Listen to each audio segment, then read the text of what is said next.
the nature of the harassing conduct to determine whether it rises to the level of hostile environment.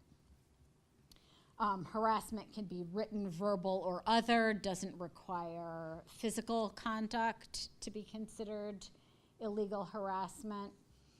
And then this is kind of a deviation from employment law, where harassment in an employment situation often is going to require multiple instances of harassment to rise to the level of hostile environment. In this rule, basically, again, the theory being that people are entitled to a greater comfort and perception of safety in their homes, that even a single incident, if it's sufficiently severe, can constitute a hostile environment situation. So the other part of this harassment rule is the issue of liability for the conduct of others. So for a housing provider, the housing provider is responsible not only for its own conduct, but in the conduct of employees or agents. So a housing provider who has individual property managers or rental agents or maintenance people is liable for their conduct, both in the first bullet point, when it knew or should have known of the discriminatory conduct, and in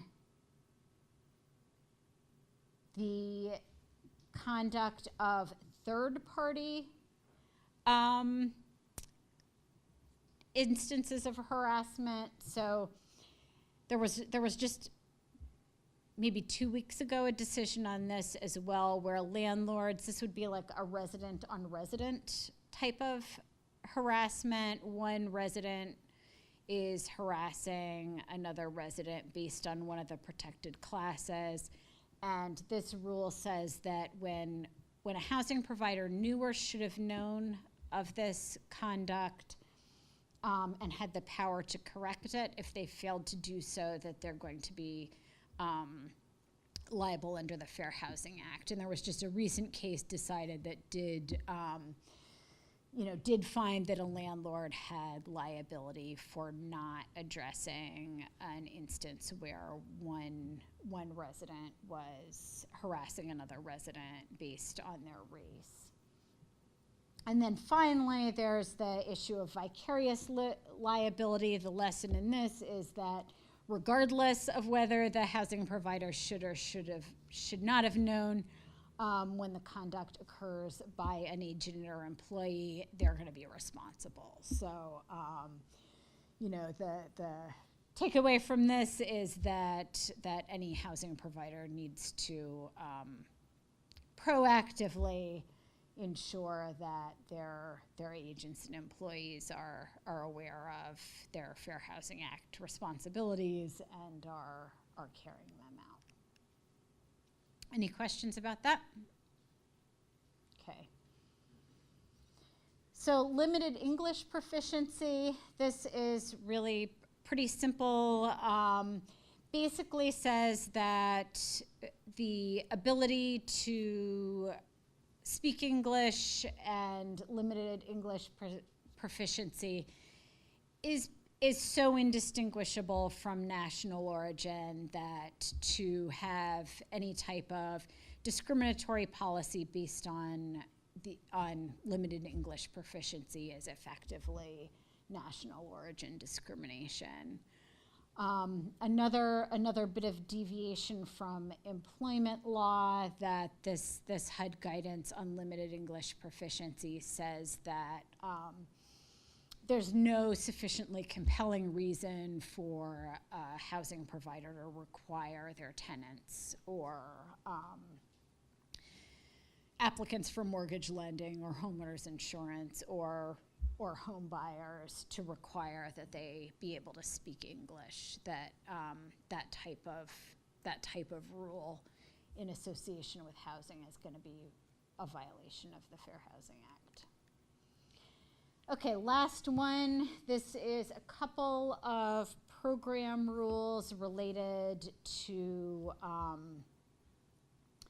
any type of housing or program that receives HUD funding, and these are not Fair Housing Act violations. They don't apply to private housing, just housing or other programs that receive HUD funding. And there are two different rules. One of them, it basically prohibits discrimination based on sexual orientation, gender identity, also marital status falls under this. So if a program receives HUD funding, there are these additional protected classes that are protected in that type of program. Similarly, there's a gender identity rule that this is typically going to apply to things like shelters where there is required to, where the program is not permitted to discriminate based on gender identity and placing individuals into these programs in accordance with their gender identity. Again, a couple of rules that could be trainings in and of themselves. Okay, finally, affirmatively furthering fair housing. Another thing that's actually, I never expected to see affirmatively furthering fair housing show up a bit in the national news. Not typically an area of broad interest, but since it's been a recent issue, we've been doing a little of, I think, correcting some of the misinformation that's been out there about affirmatively furthering fair housing. This is a requirement that's existed in the Fair Housing Act since its inception. It was actually really, some of the writings and comments of lawmakers at the time that it was intended to be a part of this law, that not only did the Fair Housing Act prohibit discrimination, but it also required the federal government to implement its programs in a way that went beyond just compliance with fair housing, that actively promoted fair housing. And, historically, because a lot of programs in history have been, either intentionally or in their implementation served to worsen racial and economic segregation, that the duty to affirmatively further fair housing is intended to correct some of that. So again, just an example, I know that we've seen lots of recent interest in redlining. There's a university that started making all of these maps available, so they've shown up a lot in various places lately. And this one example is the Homeowners Loan Corporation. It was basically a New Deal area mortgage rescue product that was kind of the predecessor of our current long-term fully amortizing mortgage loans, that was implemented in a very discriminatory way and excluded neighborhoods based on their race. So basically, the obligation to affirmatively further fair housing covers all of the activities, policies, procedures, programs of both recipients and subrecipients of HUD funding, federal housing funding. We usually discuss this in the context of community development block grants and public housing authorities. So regionally, I know you all have, I think, at least 5 different CDBG entitlement jurisdictions in the region, you'd be kind of covered under the Lehigh counties, planning around affirmatively furthering fair housing. So the county, as a CDBG recipient, is responsible in holding its own programs, its own staff, and then its subgrantees to this fair housing, fair housing compliance and affirmatively furthering fair housing obligation. So individual subrecipients, if you, I don't know, does the township receive CDBG funding? Yes. Okay. So as a subrecipient, you're not responsible for having like a separate planning process around affirmatively furthering fair housing.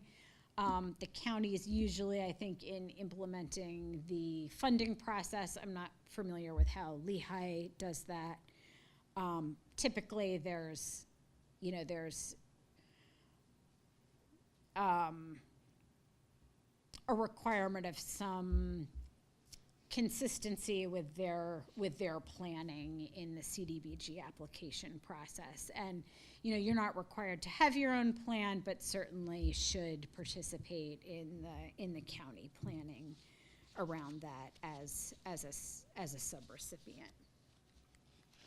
So HUD several years ago created a new affirmatively furthering fair housing rule. Previously, the fair housing planning tool was the analysis of impediments.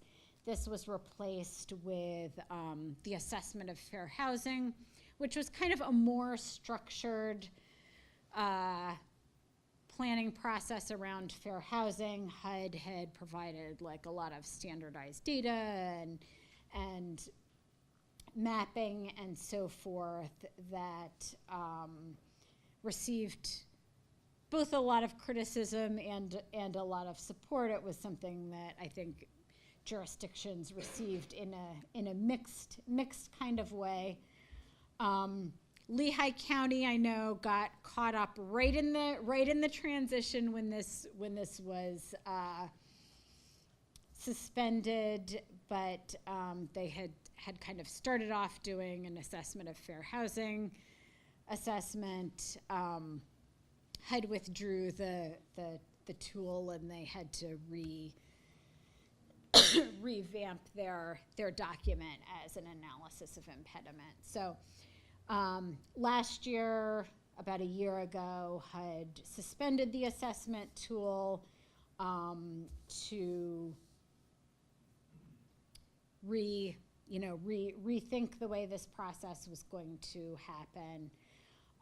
It's important to note that whether a jurisdiction kind of submitted their plan under either of those processes, that it doesn't affect their obligation to affirmatively further fair housing.